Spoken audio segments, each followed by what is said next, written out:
테헤란 실패, 평양은 성공. 왜 그렇게 됐을까?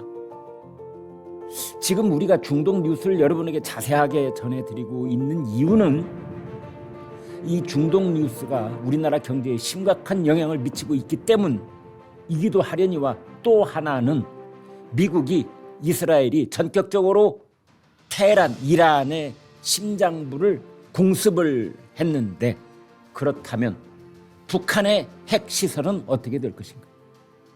이란은 왜 핵무기 보유에 실패했고 왜 북한은 핵무기 보유에 성공했던 것인가? 왜 그런가?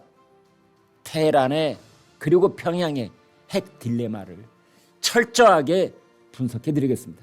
이것이 지금 우리 대한민국 국민들에게는 가장 중요한 뉴스가 될 것이라고 생각되기 때문입니다. 먼저 트럼프, 이란과 전쟁을 2, 3주 내에 마무리할 것이다. 호르무스 해협이 안정되지 않더라도, 호르무스 해협의 봉쇄가 완전히 개방되지 않더라도 미국은 무조건 떠난다. 항공기 기름, 연료가 부족한 화급한 나라가 알아서 해라. 너희들, 미국은 미국, 따로 놀자, 각자 도생. 이것을 미국 대통령 입에서 노골적으로 나오고 있습니다. 다분히 어금니를 앙담은 듯한 그런 뭔가 보복을 하는 듯한 그런 억하심정이 쌓이고 쌓인 듯한 그런 어조를 구사하고 있습니다. 백악관에서 트럼프 대통령이 행정명령 서명식을 개최한 뒤에 기자들의 질문에 대해서 그렇게 대답을 했습니다. 미국은 이란과 전쟁을 철수하거나 끝낼 것인데 아마 2, 3주 걸릴 것 같다. 호르무스, 우리는 떠날 것이다. 우리가 이것을 할 아무런 이유가 없기 때문이다. 호르무스를 안전을 책임질 아무런 이유가 없다. 이런 뜻입니다. 내가 이란을 공격할 때 나토 국가들에게도 도움을 청하고 영국, 프랑스, 독일, 한국, 호주, 일본 다 도움의 손길을 요청했지만 워싱턴에서 미일 정상회담을 했던 다카이치 사나이 일본 총리조차도 우리가 자위대를 보내는 것은 일본 법에 어긋나서 그것은 곤란합니다라고 얘기를, 그렇게 트럼프를 설득했다는 거죠. 다카이치 사나이 일본 여성 총리가 차에서 내리자마자 트럼프에게 막 달려가서 품에 안기듯이 포옹도 하고 세계 최고의 지도자다 엄지척하면서 막 박수를 보내곤 했지만 자위대 보내는 문제에 대해서는 딱 선을 그었던 겁니다. 그래서 일본이 어떻게 나오나 이게 눈치를 봤던 나토 국가들, 한국, 호주 전부 다 우리는 안 보내겠다. 거기다가 스페인에 아주 중요한 미 공군 기지들이 있습니다. 스페인 영공에 어떤 미국 전투기나 또는 무슨 이란 전쟁과 관련된 모든 항공기는 스페인 영공을 통과할 수 없다. 이렇게 되어 있습니다. 그래서 지금 트럼프 대통령은 그렇다면 미국도 떠난다. 미국이 호르무스 해협을 통과해서 들여와야 될 원유는 5%밖에 안 된다. 자, 90%를 의존하고 있는 나라, 45%를 의존하고 있는 나라 알아서 해라. 지금 이렇게 돼 있는 겁니다. 미국이 당신들을 대신해서 호르무스 해협을 보호하고 그 호르무스의 통행을 안전을 보장하는 일은 없을 것이다. 알아서 해라.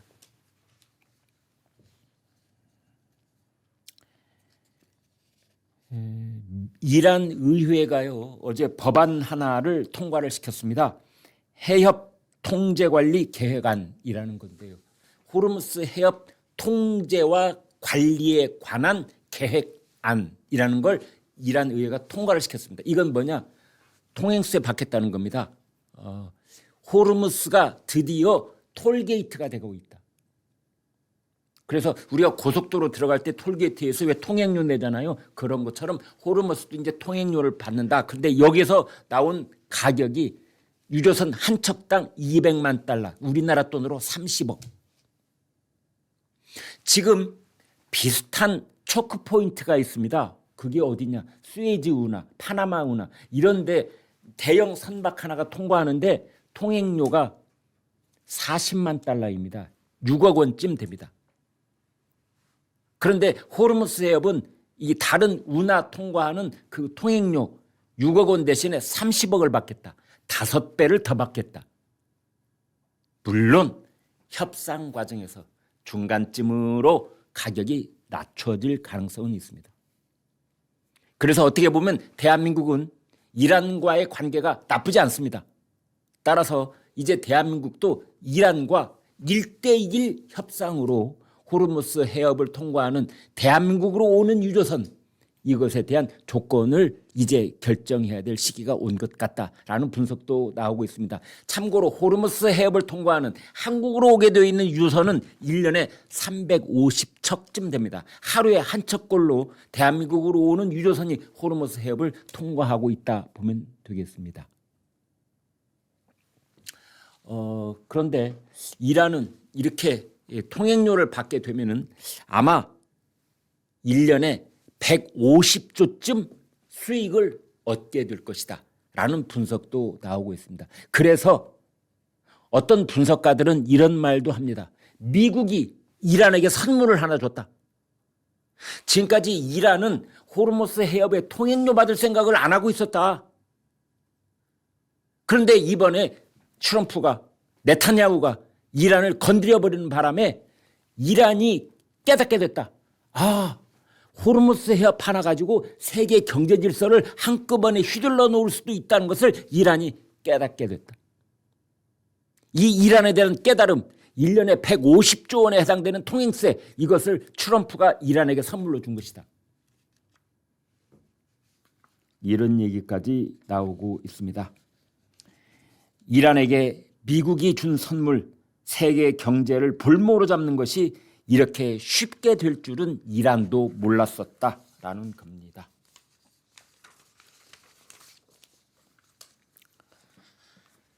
자, 오늘의 이 테마 뉴스의 핵심 지금부터 말씀드리도록 하겠습니다.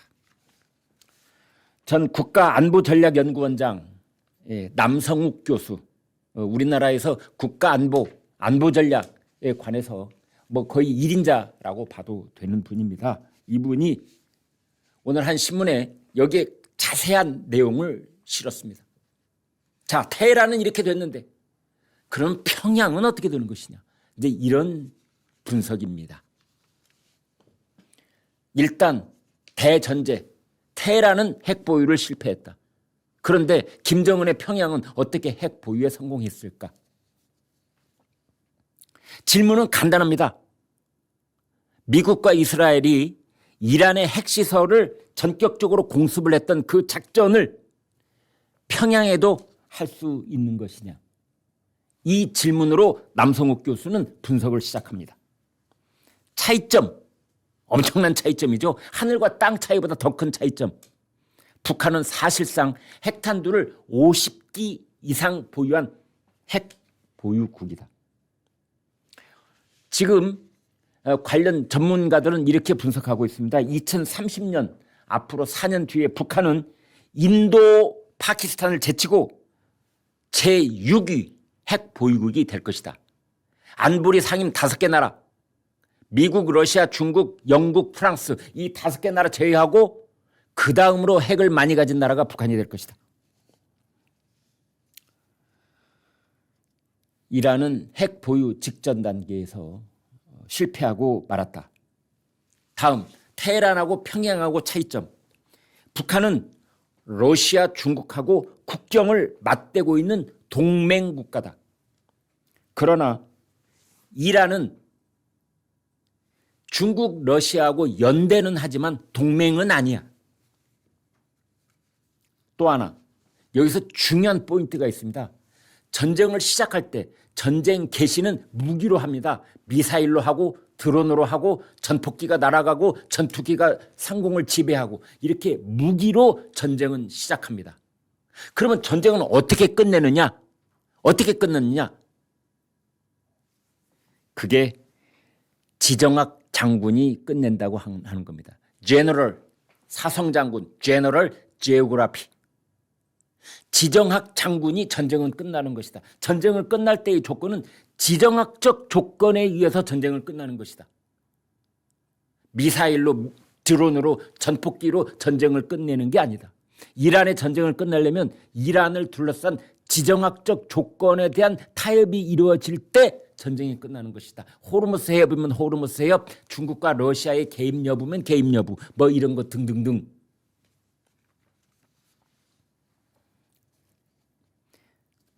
남성욱 교수가 이런 말까지 합니다. 미국이 북한을 외과 수술식 핀포인트 타격을 하면 핵시설, 주석궁, 김정은의 거처 이런 데를 타격을 하면은 그때 김정은이 폭사하지 않을 경우 지하 통로를 통해서 중국과 북한 그 국경으로 도피할 것이라고 봐야 된다.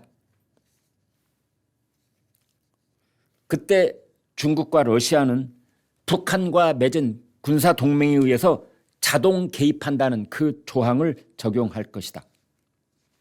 그러나 호르무스 같은 초크 포인트는 북한에 없다. 초크 포인트라고 하는 것은 초크, CHOKE, 초크라는 영어 단어는 목을 조른다는 뜻입니다. 초크, 초크 포인트, 목 조르는 길목, 죄인목, 병목 이런 것이지요. 이란에게는 호르무스 해협이라는 초크 포인트가 있습니다. 따라서 이 초크 포인트 하나로 세계 경제의 질서를 쥐락펴락할 수 있었는데 북한에게는 그런 게 없다. 따라서 북한에 설사 미국이 기습 공습을 하더라도 에너지 위기는 없을 것이다.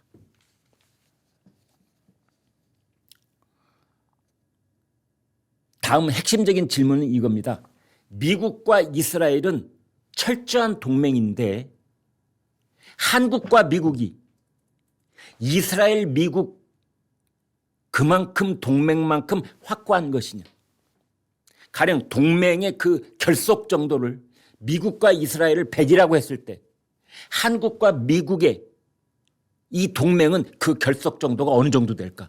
여러분은 어떻게 보십니까? 남성욱 교수는 그보다 우리가 한참 못 미친다.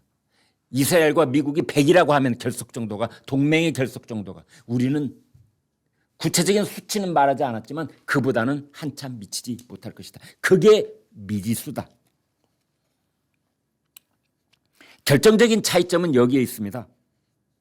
만약 미국이 북한의 핵시설에 대해서 기습적으로 공습을 감행한다고 했을 경우에 그때 미국이 첫 번째 염두에 두는 것은 대한민국 땅에 있는 미국인들의 피해 규모입니다. 주한미군의 피해 또는 주한미군과 가족관계에 있는 한국인들 또는 군속. 이게요 1994년에 클린턴 행정부가 영변에 있는 북한 핵시설을 치려고 했을 때 김영삼 정부가 그걸 극구 만류해가지고 그걸 안 했거든요. 당시에 클린턴이 김영삼 정부의 만류에 설득당했던 것 첫 번째가 뭐냐? 대한민국 땅에 있는 미군 그리고 미군과 가족관계에 있는 한국인들 그리고 군속. 그게 그 당시 추산이 10만 명쯤 됐었습니다. 그 사람들의 안전이 확보되지 않으면 기습 공격을 하기 전에 한국 땅에 있는 모든 민간 미국인들을 전부 다 일본으로 소개한다든지 이런 거가 확보되지 않으면 북한을 때리기는 힘들 것이다. 또 하나는 북한은 중국과 러시아의 국경을 맞대고 있다. 또 하나는 북한에서 서울까지는 불과 60km밖에 안 된다. 또 하나는 대한민국 땅에 있는 미국인들의 안전. 이 세 가지.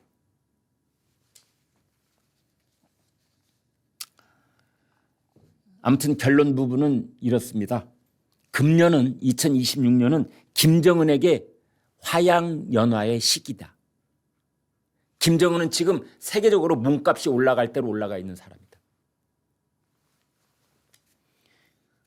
한마디로 핵을 보유하고 있는지의 여부가 테헤란과 평양의 운명을 갈라놓았다. 여기서 우리는 이 심각한 질문 하나를 던지지 않을 수가 없는데, 핵을 머리에 이고 살고 있는 대한민국 국민들에게 그렇다면 우리의 묘수는 뭘까? 남성욱 교수는 이러한 질문으로 이 분석의 글을 끝맺습니다. 우리에게 묘수는 뭘까? 이렇게 말을 마쳤는데요. 저의 대답은 이겁니다. 시간이 얼마나 걸릴는지는 몰라도 결국 자체적인 핵 무장밖에는 없습니다. 저는 몇 년 전부터 기회가 있을 때마다 이런 의견을 얘기하곤 했었는데요. 지금 전 세계적으로 봤을 때 핵 감축 시기에 있는 것이 아니라 핵 증강 시기에 있습니다. 이 물결을 거스르면은 국제적으로 위험해지고 불안해지고 그 다음에 핵무기의 볼모가 될 수밖에 없는 그런 상황이 되는 겁니다. 결국은 정부가 혹은 정부 당국자가 책임 있게 핵무장에 관한 언급을 하는 것은 아직은 시기상조고 너무나 민감할 수 있겠지만 저 같은 민간인은 이런 자유롭게 말할 수 있는 언론인은 지금 얘기해야 됩니다. 결국 이 길 저 길 다 얘기를 하고 있지만 뭐 나토식으로 핵을 갖다 놓고 운용은 미국이 하도록 하자 뭐 별의별 얘기가 다 나오고 있지만 결국은 그 종착점은 핵 자체 개발과 보유밖에는 별다른 길이 없습니다. 북한의 핵을 해결하는 길은 그렇게 해서 북한보다 5배쯤 월등하게 우리가 핵무기를 보유한 다음에 그때 김정은에게 야 이제 핵 감축 협상 시작하자 이래야 테이블에 나옵니다. 너희들도 핵 탄두 계속 보관하고 유지하고 관리하려면 돈 엄청 들어가지. 그것 때문에 너무나 힘들지. 그래 줄이자고 절반으로 줄이자고 10분의 1로 줄이자고 그렇게 해야만 그때 북한의 핵은 조금씩 줄어들 가능성이 그나마 열리는 겁니다. 시간은 많지 않습니다. 트럼프는 미국 핵 우산에 대한 동맹국들의 신뢰도를 약 절반쯤 깎아먹었다. 저는 그렇게 봅니다. 주한미군 유연성을 갖겠다면서요. 미국도 이미 수차례 그걸 강조하고 있고 한국 정부도 인정하고 있습니다. 주한미군의 유연성이라는 건 뭐냐? 이번 중동 사태에서 볼 수 있듯이 언제라도 주한미군 가진 전략무기 또는 주한미군 뭐 보병이면 보병 특수병과의 군인이면 군인 다 빼내갈 수 있다. 어디로? 중동으로. 어디로? 대만으로. 그런 상황입니다.